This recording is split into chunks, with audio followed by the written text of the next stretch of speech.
नमस्ते दोस्तों, मैं आपका दोस्त सुदर्शन और आपके अपने यूट्यूब चैनल में आप सभी का स्वागत करता हूं और मैं आशा करता हूं आप लोग अच्छे होंगे और इसी उम्मीद के साथ एक नए वीडियो लेके मैं आप लोगों के सामने आ रहा हूं। तो जो आज का वीडियो है वो काफ़ी इंटरेस्टिंग होगा और काफ़ी सेंसिटिव है।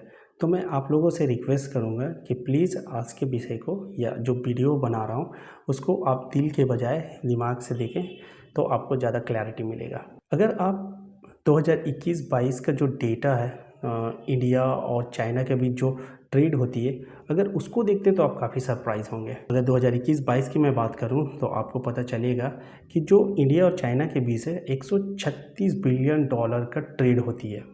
और आपको ये जान के काफ़ी हैरानी होगी, जो इंडिया और चाइना के बीच जो ट्रेड डिफिसिट है वो मोर देन 100 बिलियन डॉलर का है।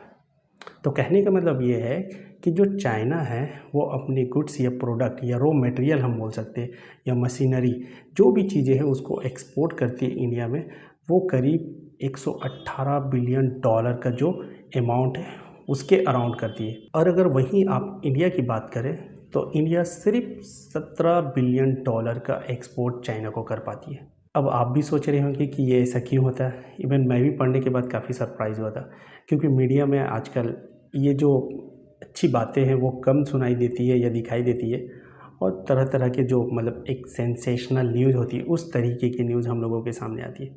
तो शायद हमारा सोचने का तरीका भी वैसा हो गया है। तो हम कहने को तो बोल सकते हैं कि हम सुपर पावर हो रहे हैं, बट हमारी जो एक मैन्युफैक्चरिंग या हम बोल सकते हैं जो हम अपने जीडीपी को बढ़ाना चाह रहे हैं या हम 5 ट्रिलियन होने जा रहे हैं, उसको करने के लिए हमें चाइना का हेल्प लेना ही पड़ेगा।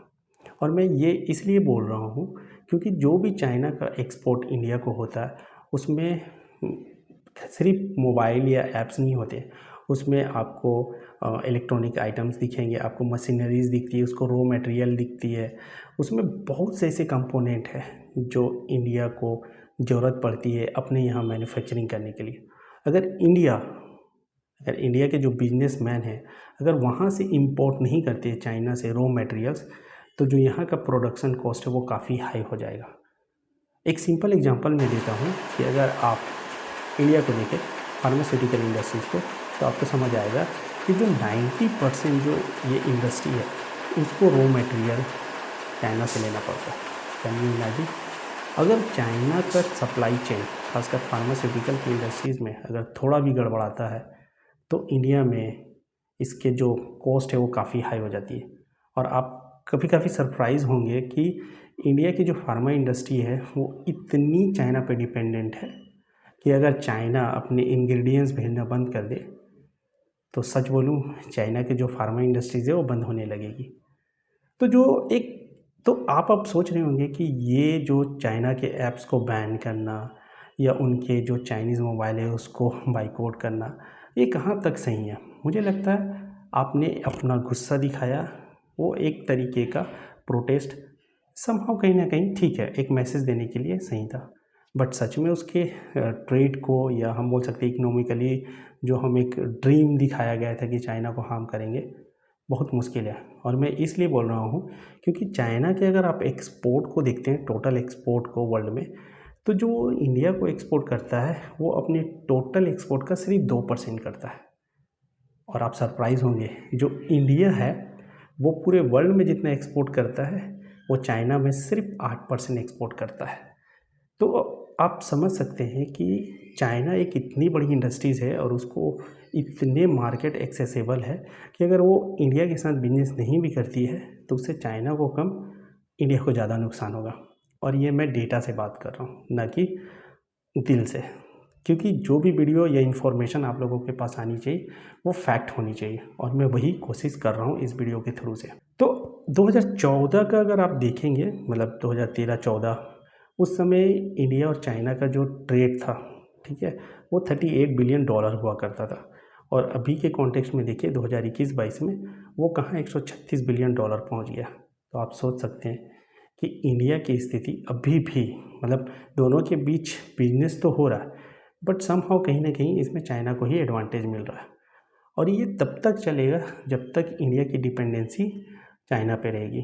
और उन लोगों के लिए मैं ये बताना चाहूँगा कि जो ये चाइना का प्रोडक्ट था उसका बाइकआउट क्यों किया गया था।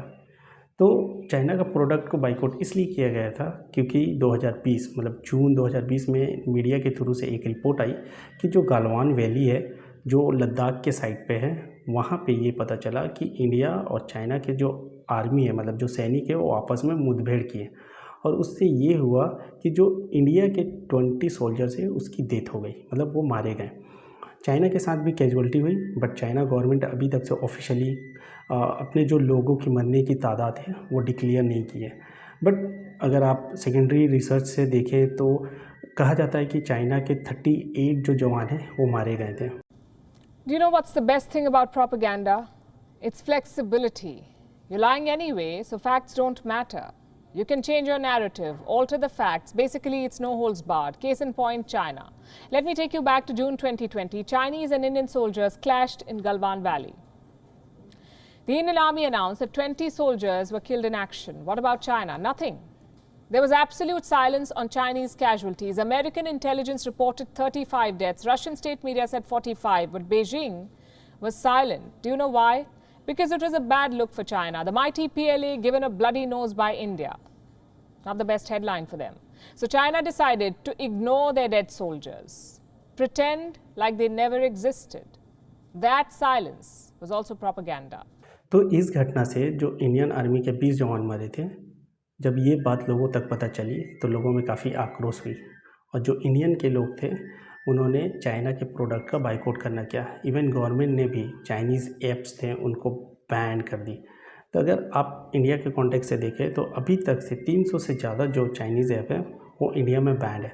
उसमें सबसे पहला नाम टिकटॉक आ जाता है क्योंकि उस समय टिकटॉक में लोग काफ़ी एक्टिव थे और गवर्नमेंट ने ये बोल के इन सारे ऐप्स को बैन किया कि ये सेंसिटिव इन्फॉर्मेशन चाइना के पास पहुंच रही है और वो उनका गलत उपयोग कर रही है। और जून 2020 के बाद इंडिया में जो एंटी चाइना सेंटीमेंट क्रिएट हुई उसकी वजह से आपको काफ़ी सरप्राइज़ लगेगा कि जितने भी बड़े स्पॉन्सरशिप थे, यहाँ तक कि चाइना के बड़े बड़े ब्रांड थे मोबाइल्स में, उनका बहिष्कार किया गया।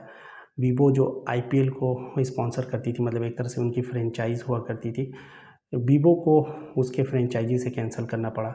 और ये सारा डिसीजन उस समय इसलिए लिया गया क्योंकि ये एंटी चाइना सेंटीमेंट इंडिया में चल रही थी। अगर हम इंडिया और चाइना के बीच इंपोर्ट और एक्सपोर्ट्स का डेटा देखते हैं तो आपको काफ़ी सरप्राइज़ लगेगा और उसके लिए मैं यहाँ पे एक डायग्राम लगा दूंगा ताकि आप क्लैरिटी दिखे कि जो इंडिया और चाइना का बिजनेस है वो कैसे डे बाई डे ग्रो हो रहा, मतलब ईयर बाई ईयर। अगर हम इंडिया और चाइना के बीच जो एक्सपोर्ट और इम्पोर्ट का डेटा है अगर उसको देखते हैं तो आप काफ़ी सरप्राइज होंगे। इवन मैं भी हुआ था। जहाँ 2013-14 में जो चाइना थी वो 51 जो बिलियन है डॉलर का वो एक्सपोर्ट करती थी इंडिया को, और वहीं इंडिया जो थी वो सिर्फ मात्र 15 बिलियन डॉलर का ही एक्सपोर्ट कर पाती थी चाइना को। मगर आज आप सरप्राइज होंगे, 2021 और 22 का जो डेटा है उसमें जो चाइना है 118 बिलियन डॉलर का एक्सपोर्ट इंडिया को कर रही है और इंडिया मात्र 18 जो बिलियन डॉलर है उतनी ही कर पा रही है। तो आप देख सकते हैं कि जो चाइना का बिजनेस है वो काफ़ी बढ़ता जा रहा है, मतलब इंडिया के कॉन्टेक्स्ट में। ये तो फिर भी एक ट्रेंड ठीक थी, मगर आप गौर फरमाइएगा जब ये घटना हुई 2020 में कि इंडिया और जो चाइना के सैनिक थे आपस में मुठभेड़ किए, उसके बाद मुझे लगा था कि एटलीस्ट एंटी चाइना सेंटीमेंट के बाद इंडिया का जो इम्पोर्ट है चाइना से वो कम हो जाएगा, बट ये ऐसा होता नहीं दिख रहा है। और आप सरप्राइज़ होंगे कि इसमें इतना ग्रोथ आया है कि आप काफ़ी सरप्राइज होंगे। जो चाइना जो थे वो करीब 65 बिलियन डॉलर का एक्सपोर्ट करती थी 2020-21 में, वो 21-22 में 118 बिलियन डॉलर का कर रही है। अगर हम इंडिया के कॉन्टेक्स्ट में बात करते हैं तो इंडिया भी अभी एक बढ़ती हुई, मतलब एक लार्जर इकोनॉमिक के पर्सपेक्टिव से अगर हम बात करें तो इंडिया जो है वर्ल्ड की 5 बड़ी अर्थव्यवस्था बन गई है और वो आने वाले समय में दूसरे नंबर पे भी जा सकती है। बट एक बड़ा इंटरेस्टिंग फैक्टर है कि जो भी मैन्युफैक्चरिंग इंडिया में खासकर प्रोड्यूस हो रही है उसके जितने भी रॉ मटेरियल्स, अब बोल सकते हैं इंटरमीडिएट जो मटेरियल्स है वो जनरली चाइना से आती है। और शायद चाइना को ये पता है कि बिना उनके सपोर्ट के इंडिया कभी भी प्रोडक्शन सही तरीके से नहीं कर पाएगी।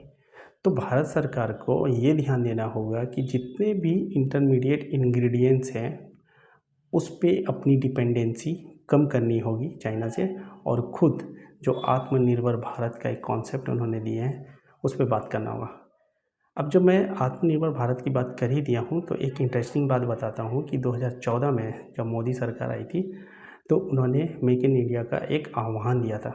उस समय भी लगा था कि ये जो एक कॉन्सेप्ट है काफ़ी अच्छी है, बट काफ़ी सरप्राइज़ लगा कि उसकी जो एक टारगेट ली थी कि 2022 तक जो 14% का जो जीडीपी में रोल देती है, मतलब इसका जो पार्ट होता है मैन्युफैक्चरिंग का, वो एटलीस्ट 25% तक करने का प्लान था, बट वो अभी भी अराउंड 16% के आसपास है। तो समहाउ कहीं ना कहीं जो मेक इन इंडिया का एक कॉन्सेप्ट था, एक बबल था, वो पूरी तरीके से सक्सेसफुल नहीं दिख रहा। और शायद यही कारण है कि Modi government make in India की जगह पे अब आत्मनिर्भर भारत की बात करे। इसमें भी उन्होंने लोकल फॉर वोकल की बात करी, जहाँ पे मैन्युफैक्चरिंग को बढ़ावा देने की बात करी है, प्लस इसमें इकोनॉमिक पर्सपेक्टिव में थोड़ा सा जो अम्ब्रेला है उसको बड़ा कर दिए हैं। बट अगर आप देखा जाए तो दोनों में सिमिलैरिटी कॉमन है। अब इंडिया को ये समझना होगा कि क्या सच में इंडिया चाइना के जो रॉ मटेरियल्स है या मशीन है उससे डिपेंडेंसी से हट सकती है तुरंत। ये समहाउ कहीं ना कहीं पॉसिबल है नहीं, और ये इसलिए नहीं है क्योंकि आप अगर फार्मा इंडस्ट्री का एक कॉन्टेक्स्ट ले लें तो 90% जो फार्मा जो प्रोडक्शन करती है उसके जो इंग्रेडिएंट्स है उसमें चाइना का बहुत बड़ा हाथ होता है। अगर चाइना वो एक्सपोर्ट करना बंद कर दे तो शायद इंडिया के जो फार्मा इंडस्ट्री है वो मेडिसिन प्रोड्यूस नहीं कर पाएगी। और आप समझ ही सकते हैं अगर मेडिसिन प्रोड्यूस नहीं होगी तो इसके दाम हाई हो जाएंगे, या ऐसा हो सकता है कि जो मेडिसिन बन रही है वो बनना बंद हो जाए।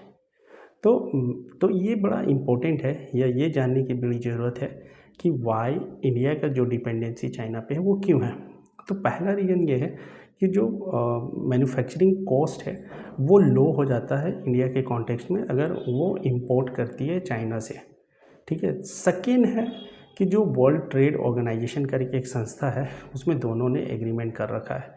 तो आप किसी भी कंपनी को, मतलब ये एक तरह से WTO क्या करती है, वो जो फ्री फ्लोट जो बिजनेस का एक इन्वायरमेंट होती है उसको अपॉर्चुनिटी देती है। तो आप किसी को भी किसी भी कंट्री के जो प्रोडक्ट है उसको बैन नहीं कर सकते हैं जब तक कि वो जस्टिफाइड रीज़न नहीं है। और तीसरा पॉइंट ये हो सकता है कि जो चाइना है वो अपना जो एक्सपोर्ट बढ़ा रही है उसमें इंडिया, मतलब जो चाइना का जो प्रोडक्ट है, चाइना के जो इंटरमीडिएट या रॉ मटेरियल मशीनरी जो भी बोल सकते हैं उसमें काफ़ी भागीदारी है।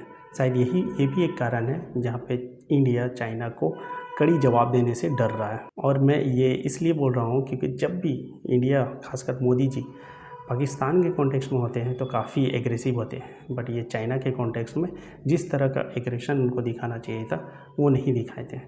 तो ये जो वीडियो का कॉन्सेप्ट है मैं इसलिए बना रहा हूँ कि जो पॉलिटिकल नैरेटिव होती है तो लोगों को क्या है कि लोग के पास इतना समय नहीं है कि वो चीज़ों को देखे, एनालाइज करे, डेटा को पता करे आखिर क्या हो रहा है। तो होते ही क्या है कि जो स्लोगन दिया जाता है एक तरह से सेंटीमेंट के साथ खेलना, वो हर पॉलिटिकल पार्टी करती है और बीजेपी भी उससे बची हुई नहीं है। तो मोदी जी या हम बोल सकते हैं बीजेपी के लोग, उन्होंने काफ़ी इसको एंटी चाइना सेंटीमेंट करने की कोशिश की, बट रियलिटी में ये है कि इनका जो इंपोर्ट एक्सपोर्ट है वो अभी चलता रहेगा और आने वाले समय में चलता ही रहेगा। तो मैं आशा करता हूँ आपको ये वीडियो पसंद आया होगा। अगर आपको लगता है कि ये वीडियो अच्छा है तो प्लीज़ मेरे चैनल को लाइक एंड सब्सक्राइब कर लें।